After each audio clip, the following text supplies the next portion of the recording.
Hello, Team Lioness returns from the warehouse enraged with bliss. Cruz quickly asks how Joe led the bust, while Joe chastises the Mexican special agent for having incorrect information.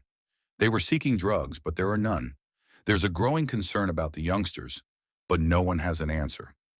Back in the CIA safe room, Joe passes the film to Caitlin. She says that the children will be sent across the border, but there are no narcotics on the ground.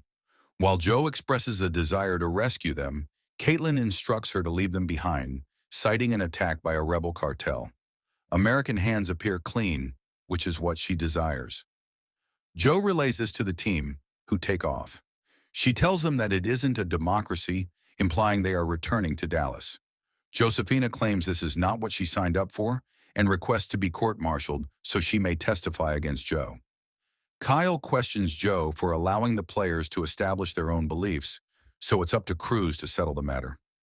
Joe draws Bobby to one side, explaining that she needs to check her email. One of the children has a tracker in their shoe which Joe planted. Bobby is secretly tasked with determining where the children are crossing, with a special agent claiming he may intercept them. They devise a monitoring strategy that avoids breaching any limits. Meanwhile, Josefina expresses her concern about what has occurred. Cruz confesses that she is there to protect the mission from the mission, which includes herself. Cruz asks Josefina if her father is a sheep or a saint, alluding to the reality that they are all battling for the greater good, even if it isn't a clear victory. Pablo is the new aim. Caitlin briefed Joe and Lioness, and the team is soon on its way to Dallas. The attention then returns to the CCTV installed in Pablo's home. Joe informs Cruz that Josefina should feel her father isn't the target, which is correct. After debating the problem, Joe leaves with newfound respect for Cruz's intelligence. She calls Sin and says she wants to clarify something in person. Back at Bass, presidential candidates protest to Caitlin that she has not provided any security plans, and Caitlin keeps them entirely in the dark about what is going on with the cartel. Joe apologizes to Josefina and suggests she tell her father the truth about what they're doing. If he complies, her family is relocated to safety. If he refuses, they will raid his home and destroy him. Josefina is entrusted with presenting both options to him, with Joe stating that they are solely targeting his contacts at this time. The squad disembarks the jet, with Joe remaining on board. They set up to monitor Pablo's house, and Joe claims she is allowing Cruz more freedom than she has ever had in the same position. Caitlin is concerned. Joe phones Neil from the airport and explains that she has a way out to spend more time with her family. He is bringing the kids on a double date with Kate's new beau.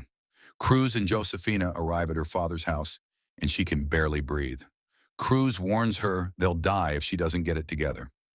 Joe rejoins the second half of the crew in Bliss, who are preparing to intercept the cartel at the border. The interception ends disastrously. Cruz and Josefina enter the house, with Josefina stating that she feels like she barely knows her parents. She left home at the age of 18, and that was pretty much the end of it. Cruz gives her the motivation she needs by emphasizing her father's true criminal nature. They settle at the dining room table, and Josefina discloses the truth. Pablo launches into a homophobic tirade about how disrespecting a woman is a terrible option for a new army to make. He tries to persuade her to see things in opposition to the system, referring to a never-ending cycle of misery. Meanwhile, at the border, Team Lioness, with additional U.S. soldiers, intercepts the Mexican smugglers, resulting in losses on both sides as our main characters prepare to approach the youngsters and bring them to safety. A figure emerges from the crowd via a sniper heat sensor. He throws a grenade which,